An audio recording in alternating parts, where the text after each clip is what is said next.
آیت نمبر 176 شروع ہو رہی ہے جی۔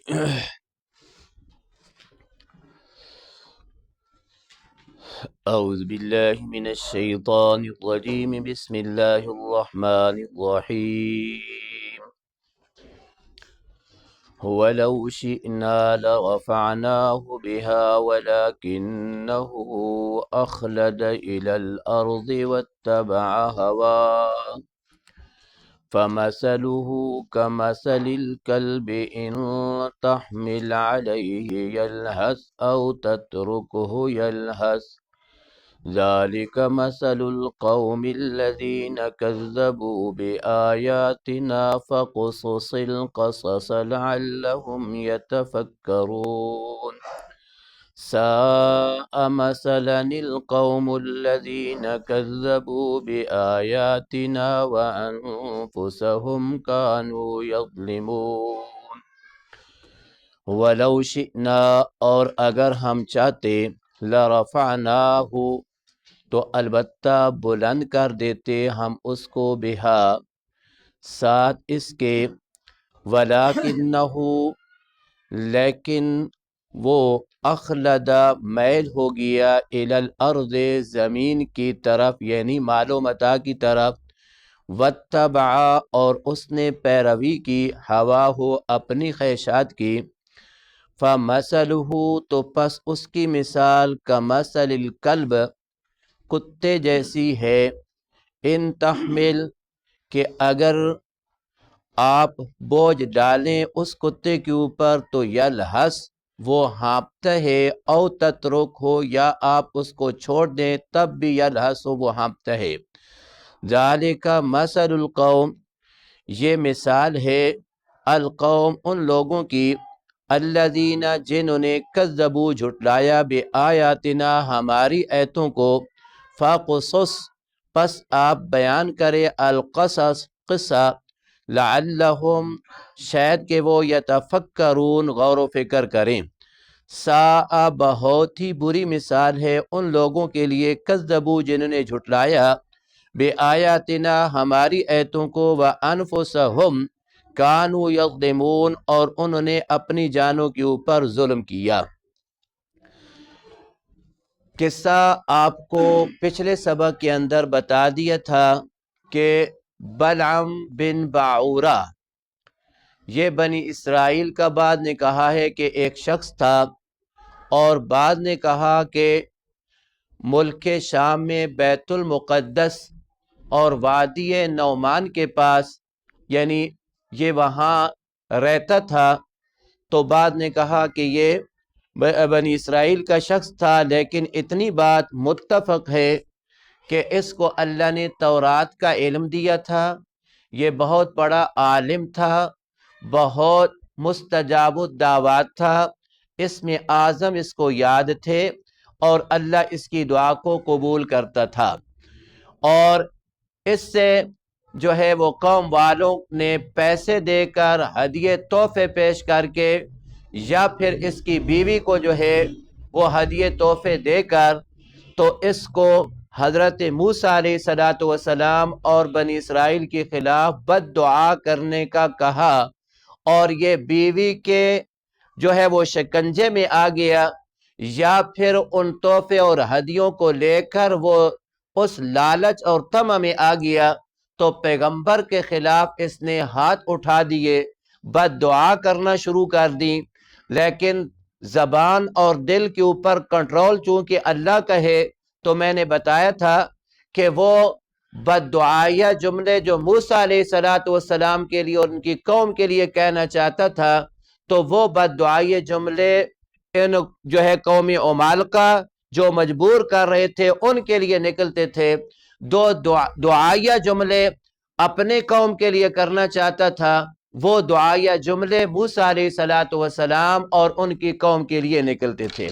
قوم حیران پریشان ہو کر پوچھتی ہے تو کہنے لگا، نہ میرے اختیار میں زبان ہے، نہ میرے اختیار میں میرا دل ہے،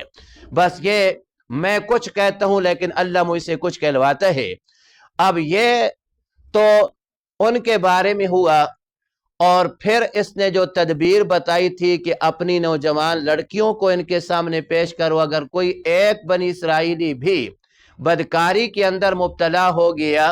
تو آپ کو یہ فتح نہیں کر سکیں گے، لہذا جو قومیں بدکاری کے اندر مبتلا ہوتی ہیں وہ کبھی کامیاب نہیں ہوتی۔ تو اس تدبیر بتانے کے اندر جب انہوں نے اپنی لڑکیوں کو پیش کیا تو بنی اسرائیل کا ایک شخص حضرت موسیٰ علیہ السلام کے پاس ایک لڑکی جو اس کو پسند آئی ان کے پاس لے کے کھڑا ہو گیا، کہنے لگا کہ موسیٰ علیہ السلام یہ دیکھا ہے یہ لڑکی مجھے پسند ہے، لیکن مجھے یقین ہے کہ آپ کہو گے کہ آپ کے اوپر حرام ہے۔ حضرت موسیٰ علیہ السلام نے کہا کہ میں کہتا ہوں کہ یہ آپ کے اوپر حرام ہے، آپ اس کو مس بھی نہیں کر سکتے، آپ کے اوپر حرام ہے۔ لیکن کہنے لگا کہ اے موسیٰ آپ کی ہر بات مانتا رہوں گا، لیکن یہ ہے کہ اس بارے میں آپ مجھ سے کچھ کلام نہ کریں۔ وہ اپنے خیمے میں لے گیا اور اس نے بدکاری کی۔ جو ہی بدکاری کرنا تھا اللہ نے طاعون کا مرض ان کے اندر جو ہے وہ جاری کر دیا، اور 1 گھنٹے کے اندر 70,000 بنی اسرائیل یہ وفات پا گئے۔ پھر جو ہے وہ آخر اس جوڑے کو پکڑ کر جو ہے تو وہ سر عام لٹکایا گیا اور اس کو قتل کیا گیا۔ پھر وہ طاعون کی بیماری جو ہے وہ تھمی، تو پتہ چلا کہ جب یہ بدکاریاں عام ہو جاتی ہیں، زنا عام ہو جاتے ہیں، تو اس وقت اللہ بارشیں بھی روک دیتے ہیں، قحط سالی بھی عام ہو جاتی ہے، قحط سالیاں بھی آ جاتی ہیں، اور پھر حالات بھی بگڑ جاتی ہیں، جیسا کہ آج ہمارے ملک اور ہمارے جو ہے وہ سلسلہ چل رہا ہے۔ یہ تو ان کا مسئلہ بنا۔ اب اس کے لیے کیا ہوا؟ اللہ رب العزت فرماتی ہیں کہ وَلَوْ شِئْنَا لَرَفَعْنَاهُ بِهَا، اگر ہم چاہتے تو البتہ اس کو بلند کر دیتے، بہا ان اپنی ایتوں اور نشانیوں اور علم کے مطابق عمل کرنے کی وجہ سے، لیکن وَلَكِنَّهُ أَخْلَدَ إِلَى الْأَرْضِ، لیکن وہ میل ہو گیا إِلَى الْأَرْضِ زمین کی طرف، یعنی چونکہ جتنا بھی مال و متاع ہے نا، یہ زمین کے متعلقات ہیں، یہ جائیداد ہے، یہ کوٹھیاں ہیں، یہ بلڈنگیں ہیں، اور یہ زمین سے نکلنے والے جو ہے وہ سونا ہے، چاندی ہے، دیگر جو ہے وہ ہیرے جواہرات ہیں، یہ ساری زمین کی پیداوار ہے۔ مطلب یہ ہے کہ یہ اس عارضی دنیا کی طرف میل ہو گیا اور اپنے علم کی بھی لاج نہ رکھی، اپنے علم کا بھی خیال نہ کیا، اپنی دنیا بھی تباہ کر دی اور آخرت بھی تباہ کر دی۔ فرمایا وَاتَّبَعَ هَوَاهُ، اور وہ اپنی خواہشات کے پیچھے پڑ گیا۔ فرمایا فَمَثَلُهُ كَمَثَلِ الْكَلْبِ، پر اس کی مثال جیسا کہ کتے کی ہے۔ اب اس کا کیا ہوا؟ آتا ہے کہ اس کی زبان جو ہے یوں نکلی اور یہاں سینے تک آ گئی، سینے تک آ گئی، جس طرح کتا ہانپتا ہے۔ یہ بلعم بن باعورہ اسی طرح ہانپتا تھا، اسی طرح ہانپتا تھا۔ اور اللہ کا عجیب نظام ہے، یہ جو ہمارا ناک اور یہ منہ ہے نا، خاص کر کے ناک، یہ جتنی بھی زہریلی گندی ہوا اور یہ سلسلہ ہمارے اندر جاتا ہے، پھر اس ناک کے ذریعے یہ باہر آتا ہے۔ یہ 1 سیکنڈ کے اندر پتہ نہیں کتنی مرتبہ جو ہے وہ انسان کا دل حرکت کرتا ہے، اور پھر جو ہے یہ آپ کے مطلب ہے ناک کی انتڑیوں کے ذریعے وہ یہ اچھی آب و ہوا، اچھی ہوا ہمارے اندر جاتی ہے، اور اندر کی زہریلی جو سلسلہ ہے اور ہوا ہے وہ باہر آتی ہے۔ اور یہ صرف ہمارا نہیں بلکہ آپ ہر جاندار کو دیکھیں تو ہر جاندار کا یہی سلسلہ ہے، لیکن یہ یعنی اس ہوا کا اندر جانا اور ہوا کا باہر آنا، نہ مجھے اس کے اندر کوئی محنت اور مشقت اٹھانی پڑتی ہے، نہ آپ کو اور نہ کسی اور زیرو چیز کو۔ یہ اللہ رب العزت نے قدرتاً فطرتاً ایک سلسلہ ایسا شروع کیا ہے کہ انسان جو ہے وہ بلا مشقت بلا محنت یہ اس کی انتڑیوں سے یعنی ناک کی انتڑیوں سے باہر بھی آتی ہے اور اندر بھی جاتی ہے، سارے کا یہی سلسلہ ہے۔ اور اگر آپ کو لگ جائے زکام اور یہ ناک ہو جائے بند تو پھر رات کو نیند بھی نہیں آتی، رات کو نیند بھی نہیں آتی، بڑی مشکل سے آدمی جو ہے وہ منہ کی طرف سے سانس لیتا ہے آتا ہے، لیتا ہے آتا ہے، اور پھر اچانک جب منہ بند ہوتا ہے پھر آنکھ کھل جاتی ہے۔ پھر جو ہے وہ اپنی طرف سے آدمی منہ کھول کر سانسیں لینے اور نکالنے کی کوشش کرتا ہے، پھر آنکھ لگتی ہے، جب منہ بند ہوتا ہے پھر جو ہے وہ مطلب آدمی کی آنکھ کھل جاتی ہے۔ یہ اللہ رب العزت نے ایک سلسلہ چلا ہے۔ وحید ایک ان جانداروں کے اندر ایک کتا ہے کہ وہ ہر وقت ہانپتا رہتا ہے، چاہے وہ مطلب اچھی حالت میں ہو تب بھی ہانپتا ہے، اس کے اوپر مشقت اور محنت ہو تب بھی ہانپتا ہے۔ بندہ اور باقی زیرو چیز اس وقت ان کے جو ہے وہ سانس پھولتا ہے کہ جب اس کو کوئی اس کے اوپر کوئی آفت آ جائے، اس کے اوپر کوئی حملہ کرے، اس کو کوئی جو ہے وہ ڈر اور خوف ہو، وہ بھاگے، تو بھاگنے کے بعد اس وقت اس کا سانس پھولتا ہے اور وہ ناک سے نہیں لے سکتا، پھر منہ بھی کھولنا پڑتا ہے، اور پھر وہ محنت اور مشقت سے بیر اندر جا، یہ جو ہے وہ سلسلہ ہوتا ہے۔ لیکن ایک کتا وحید ہے کہ وہ ہر وقت ہانپتا رہتا ہے۔ اللہ فرماتا ہے اس ظالم کی مثال بھی اس کتی کی طرح ہے، زبان لٹک گئی اور لٹکنے کے بعد کتی کی طرح ہانپتا رہتا تھا، ہانپتا رہتا تھا، ہانپتا رہتا تھا۔ پتہ چلا کہ عالم جو ہے اس کی شان تو بڑی ہے، لیکن اگر وہ اپنے علم کے مطابق عمل نہ کرے پھر ذلت بھی بہت بڑی ہے، پھر ذلت بھی بہت بڑی ہے۔ اللہ رب العزت نے ان علماء کے لیے کہ جو قرآن اور اسی طرح حق مسئلہ سمجھاتے ہیں، قرآن مجید کے اندر بھی لعنت فرمائی ہے کہ ان الذین یکتمون ما انزلنا من البینات والہدی من بعد ما بیناہ للناس فی الکتاب، کہ قرآن کے اندر ایک واضح مسئلہ آ جانے کے بعد، حقائق واضح ہو جانے کے بعد اب کوئی عالم اس کو چھپاتا ہے، فرمایا اولئک یلعنہم اللہ و یلعنہم اللاعنون، اس کے اوپر جو ہے وہ اللہ بھی لعنت کرتا ہے اور لعنت کرنے والے بھی لعنت کرتے ہیں۔ تو علم مقام بڑا ہے، علم عالم کا درجہ بہت بڑا ہے، لیکن اگر عالم آ جائے لالچ کے اندر، اگر عالم آ جائے وہ لالچ کے اندر آ کر مسائل کو چھپانے لگ جائے، حقائق کو چھپانے لگ جائے، پھر اس جیسا ذلیل اور بدترین انسان دنیا میں ہے بھی کوئی نہیں۔ تو فرمایا فَمَثَلُهُ كَمَثَلِ الْكَلْبِ إِن تَحْمِلْ، کہ اگر آپ کی اس کے اوپر بوجھ رکھے تب بھی وہاں پہ، او تترو، اگر آپ چھوڑ دے اس کو تب بھی وہاں پہ، ذَلِكَ مَثَلُ الْقَوْمِ الَّذِينَ كَذَّبُوا بِآيَاتِنَا، یہ مثال کن کی ہے؟ حضرت عبداللہ ابن عباس رضی اللہ تعالیٰ عنہ فرماتی ہیں کہ یہ جو فرمایا کہ ذالک مثل القوم الذی، اور آگے ساء مثل القوم الذین کذبوا بآیاتنا، یہ مثال ہے مشرکین مکہ کی، کہ آپ صلی اللہ علیہ وسلم مکہ کے اندر پیدا ہوئے،